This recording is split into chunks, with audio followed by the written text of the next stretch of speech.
Bienvenue sur Azimut, le podcast de l'orientation. Vous écoutez un épisode du thème « Année de césure au collège et au lycée ». Nous allons répondre à la question « À quel jeune correspond ce type d'expérience d'année de césure ?» Quand on vous dit « année de césure », vous pensez certainement « étudiant ». Vous imaginez une année Erasmus en Espagne ou alors en Australie pour votre jeune de 20 ans entre la L2 et la L3, ou bien entre la licence et le master. Mais chez les plus jeunes, on observe une tendance grandissante. De plus en plus d'élèves partent faire une année de césure à l'étranger, bien avant d'être étudiants dès le collège, ou bien en cours du lycée, voire pour certains en fin de primaire. Les années de césure ont le vent en poupe, et en cela, les jeunes Français rejoignent la pratique de certains jeunes Européens, notamment allemands et espagnols, pour lesquels partir un an dans une école à l'étranger est une tradition bien ancrée et bien intégrée dans le parcours de l'élève. Alors nous direz-vous, quel est le bon âge pour aller passer une année à l'étranger ? Vous vous demandez si tout de même, à 12 ou 13 ans, ça ne serait pas un peu trop jeune pour quitter le nid familial ? Est-ce que partir en seconde, quand votre ado est plus mûr et responsable, ça ne serait pas l'âge idéal pour partir vivre loin de vous pendant un an ? En réalité, il n'existe pas véritablement un bon âge pour partir. Tout dépendra de l'enfant lui-même, de ses parents et de l'avis des enseignants qui le côtoient chaque jour dans son établissement d'origine. Certains jeunes enfants seront très enthousiastes à l'idée de partir pour une expérience longue à l'étranger dès le primaire. D'autres le feront plus tardivement dès qu'ils seront vraiment prêts, soit pendant le collège, par exemple, entre la 5e et la 4e, ou bien juste avant le lycée, entre la 3e et la seconde, ou encore en cours de lycée. À chaque jeune, son rythme. Au-delà de la question du bon âge ou du bon niveau de classe pour partir, il est intéressant de s'interroger sur les motivations des familles pour ce type de projet. Pourquoi partir faire une année de césure à l'étranger, dans un autre pays, dans un autre système scolaire, pour vivre cette expérience exceptionnelle ? Bien évidemment, une des motivations majeures est la parfaite maîtrise d'une langue étrangère au retour. Le plus souvent l'anglais, mais pour certains élèves aussi l'allemand, l'espagnol ou encore le chinois. La plupart des jeunes qui partent ont un niveau linguistique simplement scolaire, et c'est ce qui motive leur projet. De fait, si votre ado part vivre une année dans un pays étranger, il est certain qu'il en reviendra, si ce n'est bilingue, au moins très fluent dans la langue du pays, à la fois à l'oral mais aussi à l'écrit, ce qui constituera un atout majeur pour son dossier post-bac et pour son parcours étudiant et professionnel.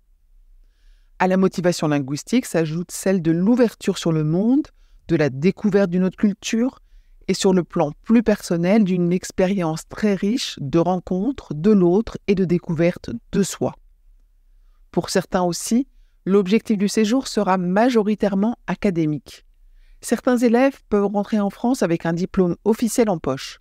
Le diplôme du GCSE britannique, équivalent à notre brevet, ou bien un diplôme baccalauréat local, ou encore un certificat de langue, ou diplôme de Cambridge, IELTS ou autre.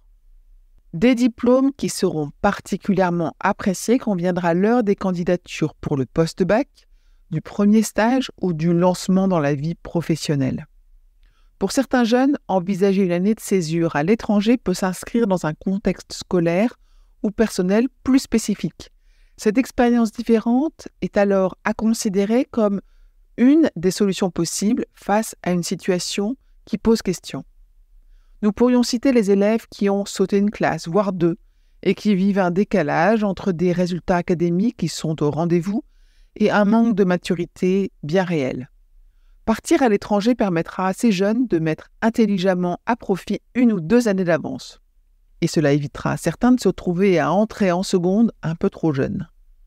Plus précisément, un élève à haut potentiel, particulièrement doué, mais qui s'ennuie en classe et qui tourne en rond, trouvera dans une année à l'étranger l'opportunité de satisfaire sa curiosité et de revenir grandi.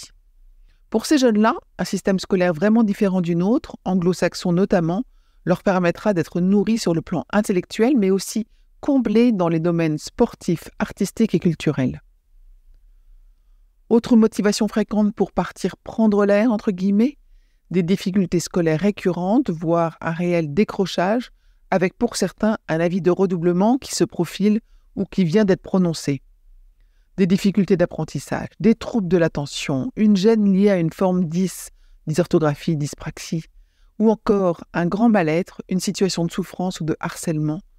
Il est fort à parier que ces jeunes-là aussi pourront trouver dans une année à l'étranger une vraie opportunité pour reprendre leur souffle, pour consolider tout à la fois leur confiance en eux et leur dossier scolaire, et pour rebondir la tête haute. En conclusion, une année à l'étranger, ce n'est pas pour les étudiants, c'est aussi pour les 9-17 ans.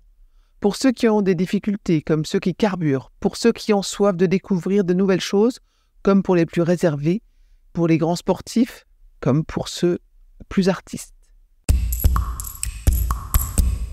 Je vous retiens quelques secondes de plus et je vous remercie pour votre fidélité et votre attention.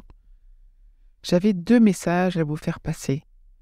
Vous écoutez peut-être ce podcast sur Apple Podcast ou sur Spotify ou sur une autre application de podcast et il est possible que vous ignoriez que le site azimut-podcast.com diffuse l'ensemble de ces épisodes en les ayant organisés et rangés de manière thématique.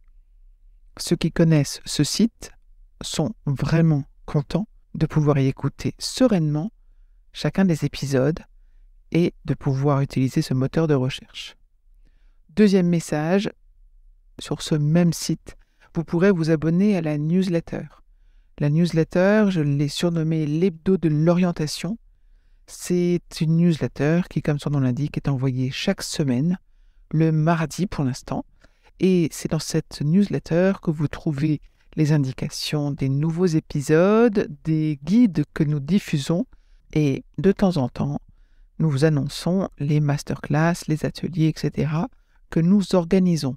Bref, je vous conseille vivement de vous abonner à cette newsletter. À très vite et encore une fois, merci de votre fidélité avec Azimut. Parlons orientation.